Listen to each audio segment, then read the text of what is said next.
Welcome to Tech World channel, and in today's video I'm going to show you how to set up voicemail in your OnePlus Nord N30 AC 5G phone. So at first open up your phone app.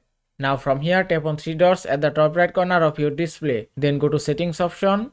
After that at the bottom you can see voicemail option, then just tap here. Then choose SIM card. You can choose SIM 1 or 2. If I select SIM 2, then tap on advanced settings. Then tap on number. Then type the number that you want to set as voicemail number. If you want to choose number from your contact list, just tap on this plus icon and then choose any number as you want. If I select it, then tap on OK, then tap on OK again, and it's done. You can see in my phone voicemail has been enabled successfully.